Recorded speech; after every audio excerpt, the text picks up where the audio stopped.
Buenas, ¿cómo están? Aquí les habla el profesor Bruno Lemos, soy profesor de tercero A. A solicitud de dirección estoy mandando estos videos para ayudar en la preparación de exámenes a los estudiantes que están con fallo suspenso. Así que por eso voy a estar en estos días preparando información exclusiva para ustedes. Hoy vamos a hablar sobre las capacidades físicas o capacidades condicionales, que esas son las capacidades que tiene el ser humano que dependen de diversos factores para que se desarrollen más o menos. Pueden ser factores como la genética, factores como la edad, factores como el nivel de entrenamiento y otros diversos factores más. Esas capacidades justamente son la fuerza, la resistencia y la velocidad y dependen de del nivel de entrenamiento de las personas. Si las personas no entrenan, van a perder estas capacidades. Por lo tanto, por ese motivo se llaman capacidades condicionales. Están condicionadas a diversos factores y su nivel va a depender de esos diversos factores. Las tres capacidades condicionales que tenemos son la fuerza, la resistencia y la velocidad. Nosotros vamos a hablar sobre dos de ellas, que son la fuerza y la resistencia. Cuando hablamos de fuerza, debemos tener en cuenta que es una capacidad que está muy relacionada con el aparato locomotor.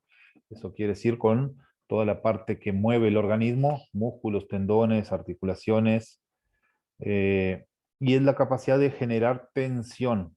¿Qué es generar tensión? Es que sus músculos se contraigan para generar una tensión que produzca fuerza para vencer o igualar una resistencia. En ese caso, la resistencia puede ser el objeto que se quiera mover. Por ejemplo, si yo tengo acá un parlante, que es lo que tenía a mano, para mover el parlante, tengo que generar tensión muscular para poder vencer la resistencia, que en este caso es el parlante. Por eso se dice que se busca generar tensión para vencer o igualar una resistencia. Porque, por ejemplo, si yo voy a mover un objeto muy pesado, voy a empujar una pared, por ejemplo, voy a generar tensión muscular, voy a producir fuerza, pero no voy a vencer la resistencia, porque la resistencia es mayor a la fuerza que yo genero, a la tensión muscular generada. Por eso, en ese caso, estoy igualando una resistencia. Después vamos a hablar de resistencia, que es la capacidad que tiene el ser humano de resistir, de aguantar a un esfuerzo. Vieron que no dice un correr, dice un esfuerzo. Puede ser correr, bailar, saltar, andar en bicicleta, nadar, remar. Cualquier esfuerzo que yo pueda resistir durante un periodo largo, determinado tiempo, estoy realizando, incidiendo sobre la capacidad de resistencia. Y la capacidad de velocidad es la capacidad de realizar una acción motriz en el menor tiempo posible. Por ejemplo, si yo quiero mover el brazo, eh, cuando logro mover en el menor tiempo posible, estoy accionando la capacidad de velocidad. Si quiero correr de un lugar a otro, cuando logro correr de un lugar a otro en el menor tiempo posible, estoy realizando la capacidad de velocidad. Puede ser nadando, puede ser en bicicleta, cualquier acción motriz. Vamos a hacerle más énfasis a estas dos capacidades, fuerza y resistencia.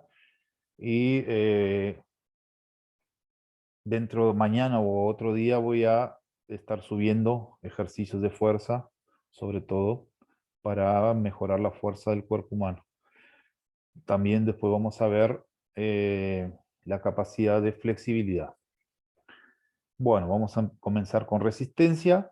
Tenemos una definición según Harre en 1983, dice que la resistencia es la capacidad que tiene el organismo de luchar contra el cansancio en ejercicios físicos de larga duración. Más o menos similar a la resistencia, a la definición que vimos anteriormente, y hace referencia a eso, a aguantar, a resistir al cansancio, retardar la fatiga del cuerpo en ejercicios físicos de larga duración. Se puede clasificar de varias formas la resistencia.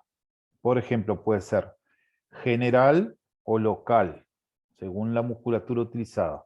Si yo hago ejercicios o movimientos donde involucro todo el cuerpo, voy a estar incidiendo o realizando ejercicios de resistencia general. Por ejemplo, correr, bailar, patinar, etc.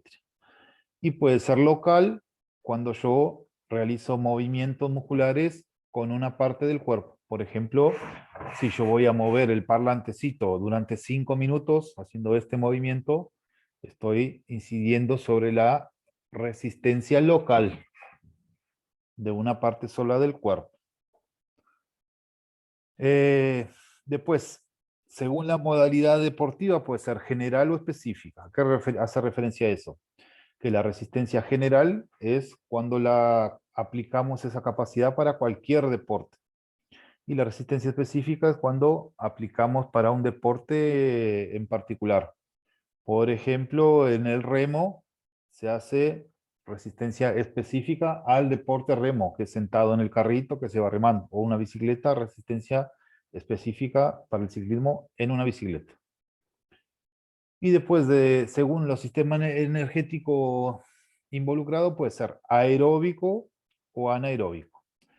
Aeróbico viene tiene relación con la palabra aire, que requiere a oxígeno, que hay una mayor entrada de oxígeno. Cuando nosotros corremos a una intensidad o hacemos una actividad física a una intensidad que nos permite ingresar oxígeno a nuestros pulmones y egresar dióxido de carbono de forma sistemática, decimos que es aeróbico.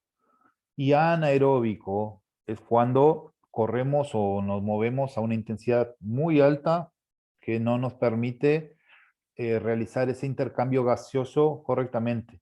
Cuando, por ejemplo, corremos a máxima intensidad, vieron que no logramos resistir durante mucho tiempo porque no tenemos el oxígeno necesario que requiere nuestro organismo para realizar ese movimiento, esa acción. Por lo tanto, lo anaeróbico es a máxima intensidad, muy rápido. Y tratar de resistir, de aguantar lo máximo posible en esa intensidad, lo más rápido posible. Y después, según el periodo de tiempo que dure la actividad, puede ser resistencia de larga duración, resistencia de media duración o resistencia de corta duración. Aquí vamos a hablar solamente de la resistencia aeróbica, lo anaeróbico no vamos a hablar porque es mucho más complejo. Vamos a dejar para cuando estén en un grado, en un nivel más avanzado, en cuarto año. Vamos a hablar sobre resistencia aeróbica, que son las formas de entrenar la resistencia. Yo quiero mejorar la resistencia aeróbica de una persona, puedo utilizar dos formas, dos métodos de entrenamiento: continuo o fraccionado. El método de entrenamiento continuo hace referencia a cuando nosotros realizamos un esfuerzo, un movimiento, sin parar. Por ejemplo, si corremos durante 10 minutos, estamos utilizando un método continuo, si corremos durante 10 minutos sin parar. Ahora, si nosotros, en vez de correr esos 10 minutos, corremos 5 minutos, descansamos 1 y corremos 5 minutos más, estamos haciendo un método fraccionado, estamos dividiendo el tiempo total, fraccionándolo, dividiéndolo en partes, en bloques. Y eso se referencia al método fraccionado.